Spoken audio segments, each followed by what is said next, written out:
বাংলাদেশের সাম্প্রতিক নির্বাচন তরুণ মুসলিম প্রজন্মের সামনে একটি তিক্ত সত্য উন্মোচন করেছে।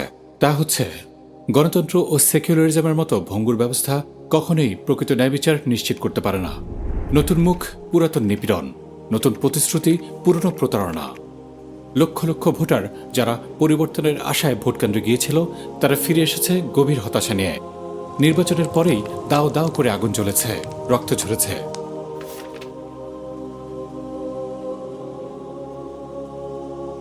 কিন্তু এই অবস্থা কি আসলে পরাজয়, নাকি এটি পূর্বাভাস, যা যদি আমরা সতর্কতার সাথে রিড করতে পারি, হয়তো তা আমাদের জন্য আশার আলো হতে পারে? তাকদীরি পরিকল্পনা, উদ্দেশ্য ও উপায়। আল্লাহ রব্বুল আলামিন যখন কোনো কিছুর সমাপ্তি চান, তখন তিনি সেই সমাপ্তির দিকে নিয়ে যাওয়ার উপায়গুলো সৃষ্টি করেন, ক্ষেত্র তৈরি করেন। বর্তমান সেকুলার সিস্টেমের ব্যর্থতা, গণতন্ত্রের প্রতারণা, তরুণ প্রজন্মের চোখ খুলে যাওয়া, এই সবই হতে পারে সেই তাকদীরি প্রস্তুতি, যার মাধ্যমে আল্লাহ একটি বৃহত্তর পরিবর্তনের ক্ষেত্র প্রস্তুত করছেন। যখন একটি প্রজন্ম উপলব্ধি করে যে মানব নির্মিত ব্যবস্থাগুলো ভঙ্গুর, প্রতারণাপূর্ণ, তখনই তারা ওহীভিত্তিক নির্দেশনার দিকে ফিরে আসে। আমরা আজ যে অস্থিরতা অনুভব করছি, সেটা আসলে একটি জাগরণের সূচনা, একটি প্রস্তুতি পর্ব, যেখানে আল্লাহ আমাদের বিজয়ের জন্য তৈরি করছেন। 5ই আগস্টের পর থেকে এদেশে ইসলামকে ভালোবাসা কম আস্তে আস্তে একটু একটু করে নির্মম বাস্তবতার মধ্যে দিয়ে উপলব্ধি করতে পারছে যে মানুষের বিধান কশ্চিনকালেও তাদের নিরাপত্তা দিতে সক্ষম নয়, ইনসাফ কায়েম করতে সক্ষম নয়। আল্লাহর অটুট প্রতিশ্রুতি।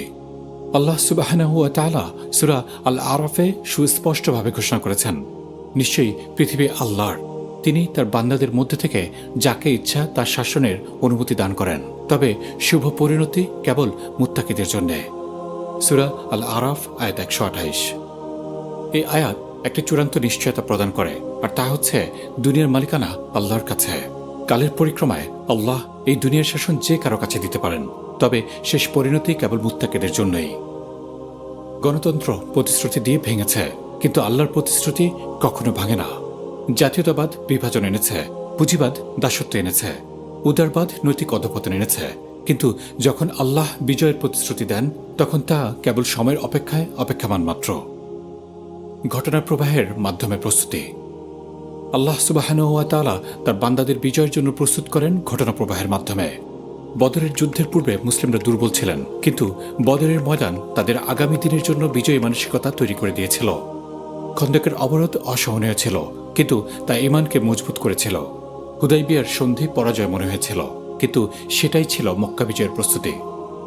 আজকের নির্বাচনী ব্যর্থতা, গণতান্ত্রিক প্রতারণা, সেকুলার ব্যবস্থার স্ববিরোধিতা, এই সবই আল্লাহর কুদরতি পরিকল্পনার অংশ হতেই পারে। তিনি আমাদের দেখাচ্ছেন যে মানব নির্মিত ব্যবস্থা কতটা কার্যকর। তিনি আমাদের হৃদয় থেকে মিথ্যা আশা মুছে দিচ্ছেন, যেন আমরা প্রকৃত সত্যের দিকে ফিরে আসি। তিনি আমাদের পরীক্ষা করছেন, পরিশুদ্ধ করছেন, প্রস্তুত করছেন, ঠিক যেমন স্বর্ণকে আগুনে পুড়িয়ে খাঁটি করা হয়। সাহাবাদের যুগের সাদৃশ্য। গত 1400 বছরে আমাদের বর্তমান সময় সাহাবাদের যুগের সাথে সম্ভবত সবচেয়ে বেশি সাদৃশ্যপূর্ণ। সে সময়ে কোনো ইসলামিক কর্তৃত্ব ছিল না, আজও নেই। তখন বৈশ্বিক পরাশক্তি ইসলামের বিরুদ্ধে একজোট ছিল, আজও তাই। তখন তাওহীদই ছিল আক্রমণের নিশানা, এখনও তাই। এই সাদৃশ্যের অর্থ হল, যারা এই কঠিন সময়ে সত্যের পক্ষে দাঁড়াবে, বাতিলের বিরুদ্ধে প্রতিরোধ গড়ে তুলবে, দিনের দায়িত্ব কাঁধে তুলে নিতে ভীত হবে না, তাদের পুরস্কার আল্লাহর সামনে সাহাবাদের মতোই বিশাল হতে পারে।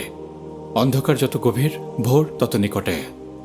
ইতিহাসের নিয়ম হলো, যখন অন্ধকার সবচেয়ে গাঢ় হয়, ঠিক তখনই ভোরের আলো নিকটবর্তী।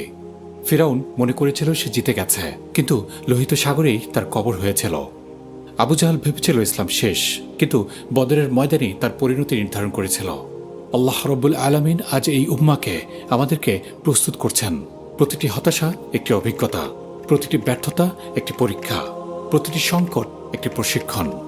যখন একটি প্রজন্ম প্রকৃতভাবেই তাওহীদের ভিত্তিতে প্রস্তুত হবে, তখন আল্লাহর সাহায্য অবশ্যই আসবে। আল্লাহ বলেছেন, ওয়াল আকিবাতু লিল মুত্তাকিন, শুভ পরিণতি কেবল মুত্তাকিদের জন্যই। এটি কোনো আশাবাদ নয়, এটি আল্লাহর প্রতিশ্রুতি, আর আল্লাহর প্রতিশ্রুতি কখনো ব্যর্থ হয় না।